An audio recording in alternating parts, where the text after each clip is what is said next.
Welcome to the deep dive. We take the sources you're curious about, pull out the key insights, and basically make you instantly informed. Yeah, get you up to speed quickly. Exactly. So today we're diving into the winter 2024 issue of People of Africa magazine. Mhm. Our mission really is to navigate all its content. You know, people, politics, kitchen, self-care, women's voices, sports, the lot. It covers a lot of ground. It really does. And we want to bring the most compelling, maybe even surprising bits straight to you, our learner, without overwhelming you with all the detail. Okay, sounds good. Where do we start? Let's start with the editor's perspective. Right, the chief editor's letter. It really sets an interesting tone, I thought. There's this clear sense of gratitude for 2024, celebrating African culture, resilience, and looking ahead to 2025, there's a really strong commitment voice. They want to showcase African brilliance, challenge those old Western stereotypes. Yeah, actively challenge them. Exactly. And the editor asks this question, what does Africa mean to you? Which is, quite profound.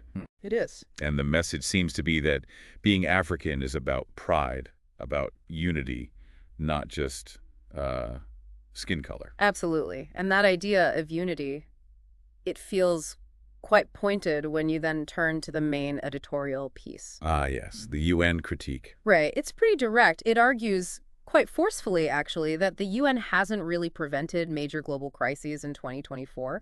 They list specific examples. Ukraine, obviously, Israel and Palestine, Sudan, the Congo. Yeah, the big ones. It's a stark assessment. It is. And the editorial dives into why they think this is happening. Right. They suggest the UN has sort of become, well, less like a neutral peacekeeper and more like a stage for powerful nations. The stage for influence. Exactly. And they point to the structure itself, the power held by just a few countries, especially the nuclear-armed ones, how that can overshadow everyone else. It really makes you question the UN's core purpose, doesn't it, if it struggles with peacekeeping and protecting rights? It does. And they don't shy away from asking some tough questions. Like, if the UN can't do its job effectively, maybe it's time for regional bodies. They mentioned the EU, BRICS, the African Union. BRICS, just for context, it's Brazil, Russia, India, China, South Africa, the major emerging economies. Right. So should these groups step in more? It's a bold thought. Definitely. And the editorial ends on this really urgent note. Yeah. The world must wake up before it's too late. And that core belief, all human beings have the right to be alive. And their argument is that the UN right now isn't upholding that right effectively in some critical places. It's sobering. Very sobering. But the magazine doesn't just dwell on that. It also pivots quite strongly towards 2025, looking at health and wellness. Yes, with a big emphasis on nutrition. It seems like there's a real movement they're tapping into: plant-based African recipes, rediscovering indigenous superfoods. Oh, absolutely. And this part is really fascinating. They spotlight some incredible foods. Well, ancient grains for starters, millet and teff, packed with fiber, minerals good for energy, digestion. Teff is especially high in iron. Okay. Then there's moringa, they call it the miracle tree, loaded with vitamins A and C, calcium, antioxidants. Apparently you can put it in smoothies, soups, tea, almost anything. Wow. And baobab, really high in vitamin C, great for the immune system. Again, versatile smoothies, salad dressings, energy bars. You know, what strikes me is how they frame it. It's not just presented as a new diet trend. No, exactly. It's framed as reconnecting with ancestral wisdom. Yeah. Generations of knowledge about these foods. And it promotes sustainability, too. Self-reliance feels very relevant. Totally. And connecting that to the bigger picture, they also cover winter wellness routines. This is especially for people in the diaspora dealing with colder weather. Right. So it's not just diet. It's about staying active, adapting to seasons. Yeah. And they give practical tips like indoor exercise, yoga, Pilates, even African dance-inspired workouts, which sounds fun, actually. It does. And food-wise. Mindful nutrition. Comforting but healthy things. Bean stews, lentil curries, lots of leafy greens with garlic and ginger, antioxidant-rich, immune-boosting stuff. Makes sense for winter. And hydration. Yeah. Even when it's cold.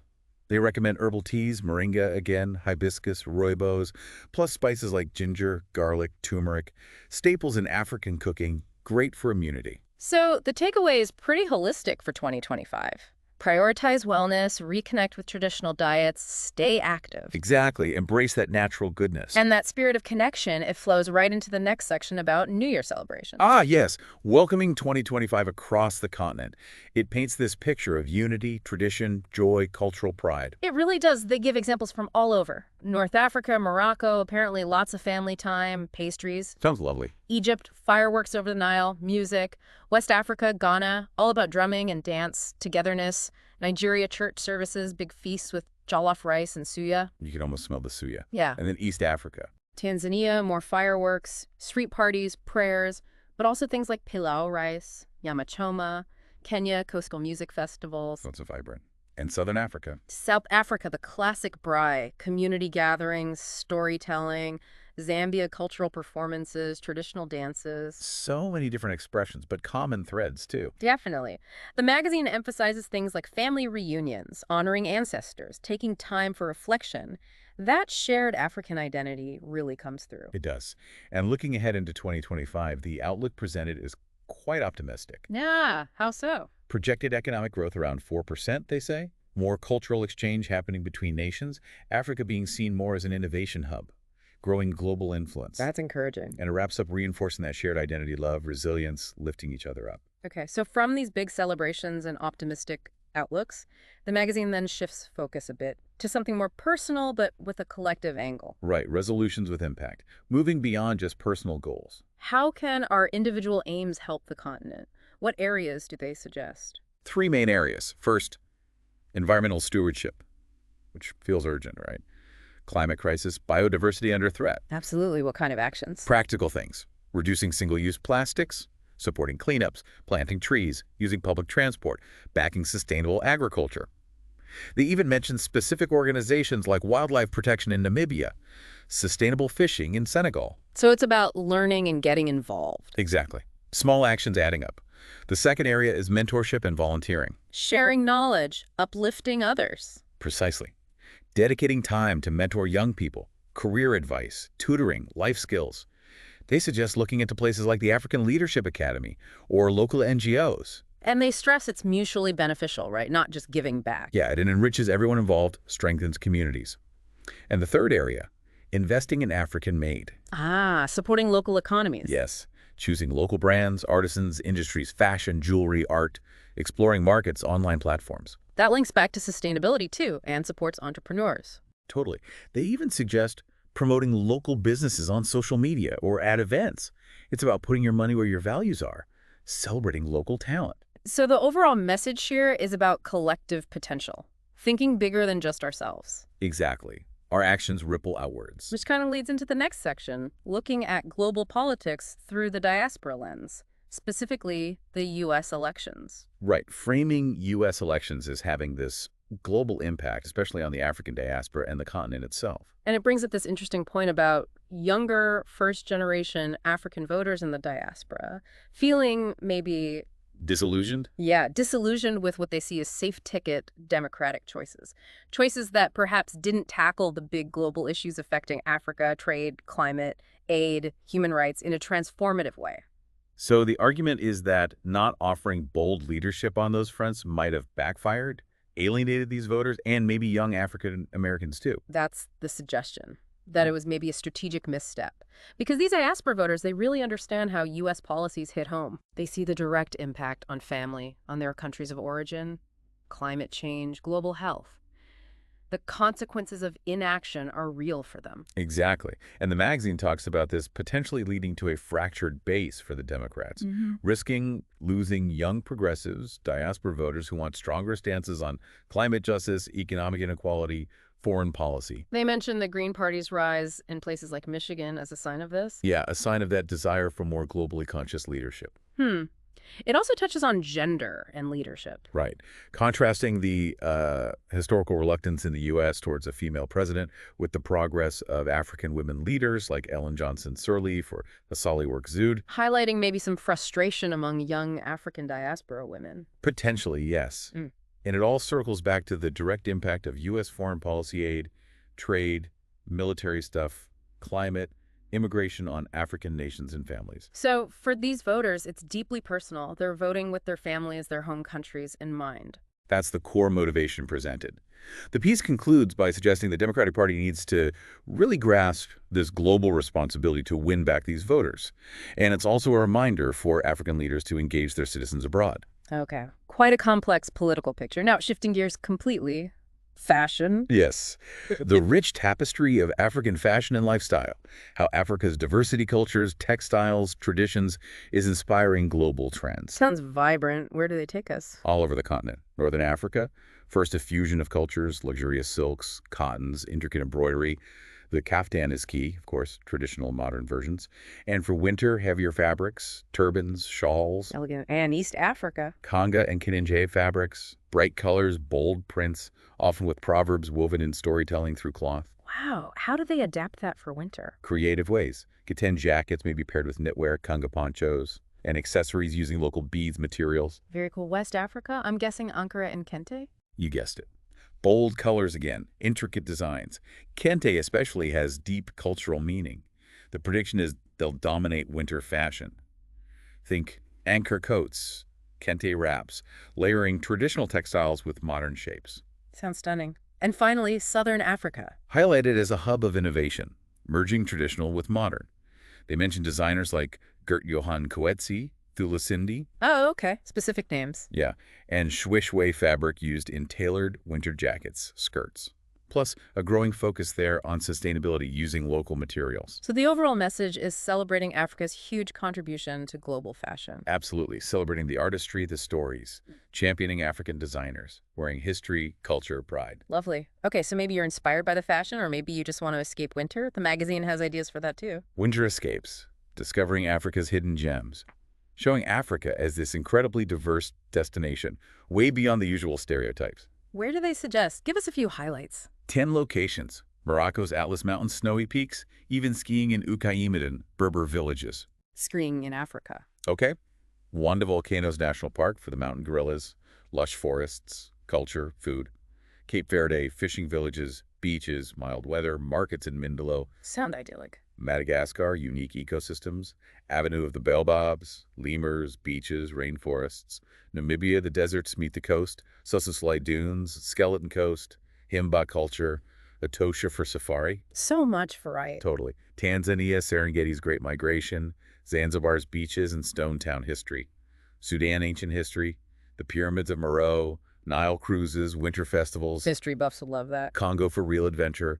Odzala Kukua National Park. Rainforests, gorillas, ecotourism.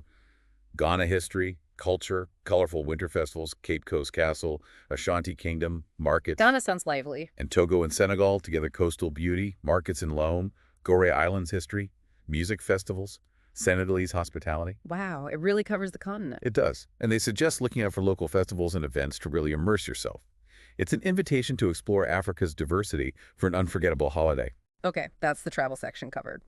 Now let's get into the People of Africa profiles. These are always fascinating. They really are. First up is Hidayah Nuru Adam from Tanzania, an actress using her platform for positive change. Oh, so? She sees acting as more than fame. It's a tool for education. Apparently, there were challenges in Tanzania about acting even being seen as a serious career. Interesting. How did she get started? Unexpectedly. Through social media. Her debut was in a show called Siri Yam Kanunki, playing a young woman in a difficult marriage situation.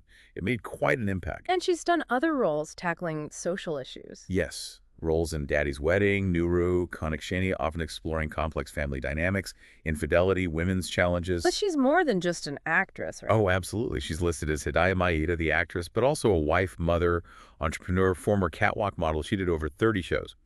Won Miss International Tanzania 2009, now coaches and judges models. A real multi-talent. Definitely. And she wants to be a voice for positive change, especially for kids, but without going into politics. Plus, she's into fashion design, loves travel, cooking. Wow. And her definition of Africa. Everything to me. Simple, powerful. Okay, from acting to sports. Football. The Ballon d'Or. Ah, yes. The big question. Why only one African winner? George Weah back in '95, despite all the talent. It's a long-standing debate. It is.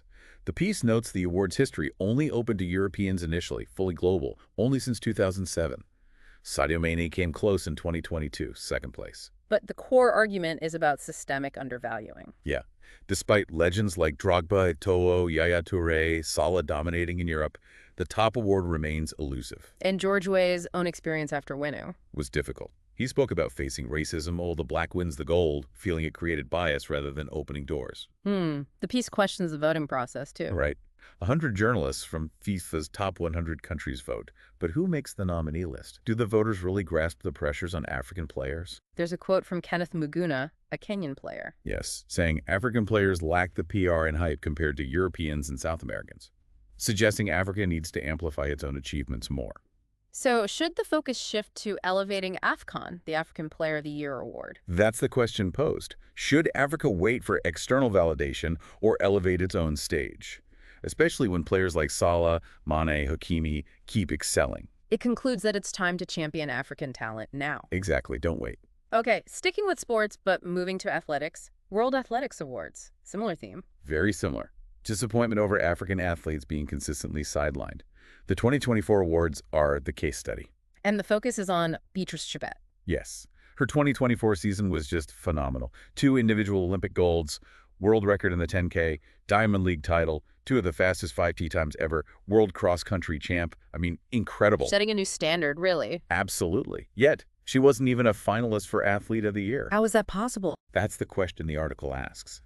Her World Athletics ranking was higher than many finalists, including Sydney McLaughlin-Levrone, who ranked 8th. It just doesn't seem to add up based on performance. So is it historical bias again? Eurocentric views? The piece suggests that might be part of it, mentioning how legends like Gebre Selassie and El Garouge had to wait for recognition. And the role of media and sponsorships? Crucial, often Western-based, shaping perception.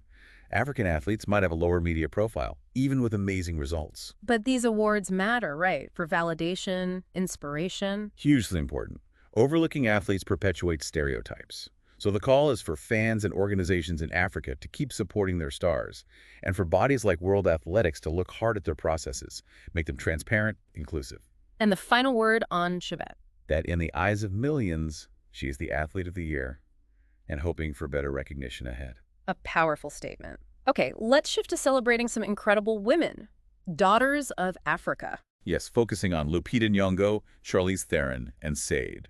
Women embodying strength, resilience, beauty, breaking barriers. Starting with Lupita Nyong'o. Kenyan, but born in Mexico, raised in Kenya, educated in the U.S. A true global figure. Yep. Academy Award for 12 years, a slave first Kenyan and Mexican actress to win. Tony nomination for Eclipsed, roles in Black Panther, Us, Star Wars. She consistently uplifts African heritage, challenges stereotypes. An icon. Then Charlize Theron from South Africa. Strength, beauty, resilience personified. First South African Oscar winner for Monster. Early roles like Devil's Advocate, Cider House Rules, a beacon of African excellence. And Said, Nigerian-born, British-raised singer. Whose voice just reshaped music, didn't it? Deeply connected to her African roots. Lead singer of Said, that huge debut album, Diamond Life. Known for smooth vocals, timeless style. Awarded a CBE, symbol of African talent and resilience. 3 incredible women. Now another inspiring personal story, Luxon Fraxon Mavula from Zambia. Yes, author of Slash That Debt, a book reflecting his life journey. And what a journey. Tell us about it. Started tough. Very tough. Rural Zambia. Father died in 2005. Mother struggled as a widow. Moved to Chapata City. Things got worse. Cycle of debt began. His mother faced humiliation from lenders. That's rough. What did Luxon do? He actually left school for a bit, did odd jobs, gardening, bicycle delivery to help out. But he always believed education was the only way out. So he went back. Yes, went back, graduated with top marks, but the debt was still there. Yeah. Had to use his savings, drop out of medical school temporarily. But he was determined to clear the debt. Absolutely. Took him years, but he paid back every penny. And the book, Slash That Debt? It's his story, but also a practical guide for others facing financial difficulty. Offers inspiration, advice. It's about finding freedom, peace of mind for anyone. And where is he now? Back in medical school, full-time, at University of Lusaka, paid for by his savings. Also a social media entrepreneur, medical practitioner, runs a company called Lafram Trading Limited, interested in epidemiology, mental health, financial health, African politics. Wow, he's really forged his own path, his definition of Africa. Union. He stresses the strength in unity, shared economies, infrastructure, cites the Tazara Railway, his message, we are better together. A powerful message. Okay, next, an eye on DRC. Congo's curse and blessing. Right. Highlighting the DRC's vital global role because of its minerals, coltan, cobalt, gold, diamonds, powering our tech, but also its rich culture, history, resilience, influencing music, art, fashion. But there's a dark side. The curse. The tragic paradox. Immense resource wealth hasn't brought prosperity. Instead, it's fueled decades of conflict, exploitation, violence. The minerals driving the global economy linked to millions of Congolese deaths. But they also highlight the culture. Definitely. Congo's huge musical impact, rumba, suku, kwasa kwasa, icons like Papa Wemba, Kofi Olomide, Fally Ipupa, and the Lasabe movement, elegance as resistance and pride. Well, Lasape, the Society of Ambiance Makers and Elegant People. Exactly, that dedication to style. But then the article returns to the brutal history, King Leopold II's reign. Horrific exploitation. Millions killed, mutilated, enslaved for rubber and minerals. Even other European powers condemned it. Yet, disturbingly, his legacy isn't always viewed critically in Belgium, even today. And that exploitation connects to today's conflicts. Directly. Ongoing fighting over resources, millions dead or displaced.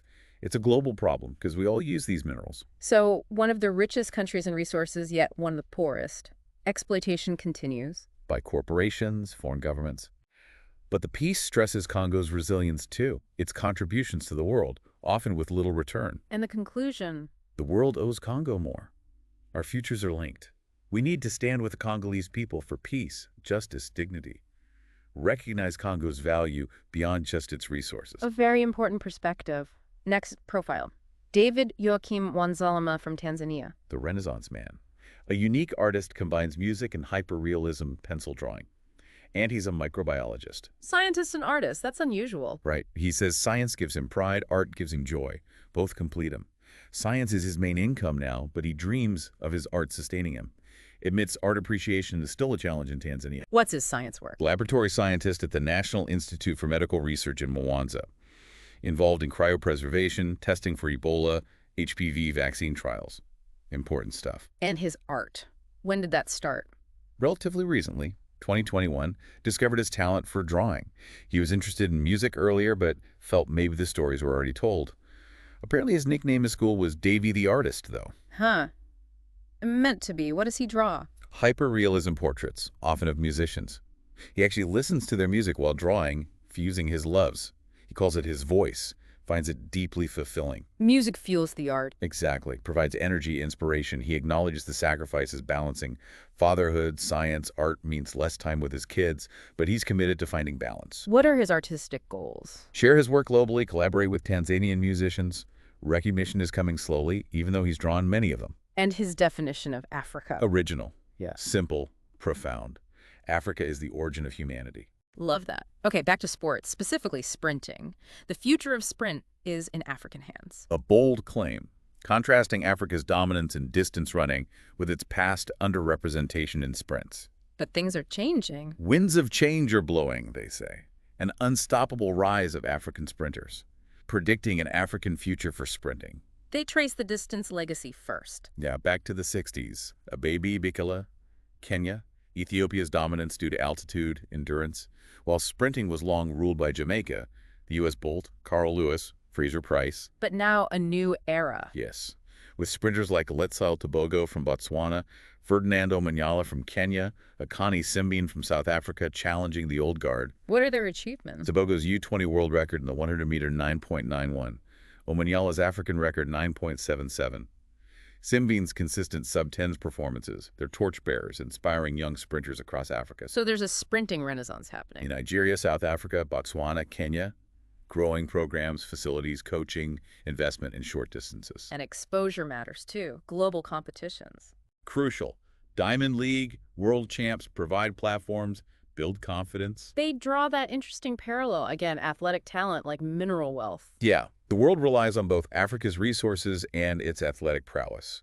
The conclusion is optimistic future dominance with continued support. More medals, more records. So Africa was a heart of distance. Now its pulse is speeding up in sprints. The future belongs to Africa. That's the final word there. Okay, one more profile. Rashida Nakajoba Mlungi from Uganda, working in Jordan. A story of resilience, self-growth, far from home. A housekeeper transforming her situation through purpose, prayer, ambition. Why did she go abroad? Limited income opportunities in Uganda, better wages in Jordan, but daily challenges too, navigating boundaries, sacrifices as an African housemaid. But she's using the time productively. Proactively pursuing online studies, combining faith and ambition. Holding on to her Ugandan roots through food preferences while adapting to a different lifestyle, cold weather, preserved foods. Her identity is your strength. Her daily routine sounds demanding. Very. Early mornings, prayer, long work days, often ending near midnight. But purpose and faith keep her going. Hope in the Bible, she says. And she has a future vision. To become a housekeeper trainer, start an institution to professionalize domestic work, instill dignity, bridge cultural divides, foster respect. That's incredibly ambitious. Any personal details? Favorite meal is matoke with ground nuts, reminds her of home. Prefers modest clothing, finds reflection time reading, listening to nature. And her education shows her drive. O-levels, early childhood development training, certificates in housekeeping, spiritual life coaching, always learning. So her story's about persistence, sacrifice, quiet strength. Exactly. Honoring roots while chasing dreams, redefining the modern African woman globally. A really powerful profile to end on. But wait, there's one more section addressing women's intimacy. Ah, yes. Tongues, bacteria, and balance. Tackling that fishy smell, elephant in the room. Okay. What's the core message? Basically explaining how oral sex can sometimes disrupt vaginal pH because saliva has different bacteria. This might lead to bacterial vaginosis, BV. But it's treatable and just part of understanding your body. They use an ecosystem analogy. Yeah, the vagina is a carefully tuned ecosystem.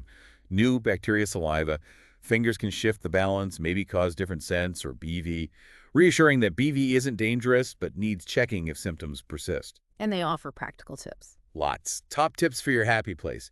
Keep scented products away. Use fragrance-free. The power of probiotic supplements, yogurt, kefir, gentle hygiene wipe front to back, cotton undies, quick rinse after workouts. Mind your menstrual products. Hydrate, skip excess sugar. Seems like solid advice. Anything specific for intimacy? Before aftercare? Fresh mouth for partner before oral. Clean hands. Quick post-play rinse with water, maybe unscented lube. And everyday essentials. Diet-focused fruits, veg, probiotics, Sure. breathable fabrics like cotton, daily shower, clean vulva gently, don't overwash, urinate and gentle wash after intimacy, avoid toilet paper right after. And when to see a doctor. Persistent odors, discomfort, might need antibiotics. The overall tone sounds positive, empowering. Very much so. A happy vagina is a happy life. Embrace this time to understand your body, practice self-care, and keep that confidence high. Good message. And finally, some proverbs. Just 3 quick African proverbs related to women. Food for thought. Okay. Wow. That brings us pretty much to the end of this deep dive into the winter 2024 people of Africa. It was packed. Global politics, health, wellness, culture, amazing individuals, even intimate health. Really comprehensive issue. We hope digging into it has given you, our learner, some solid knowledge, maybe a few aha moments along the way. Yeah, lots of diverse perspectives in there. So as we wrap up, maybe something to reflect on. We've seen Africa's complexity, its beauty, its resilience, its global importance, all highlighted in this issue.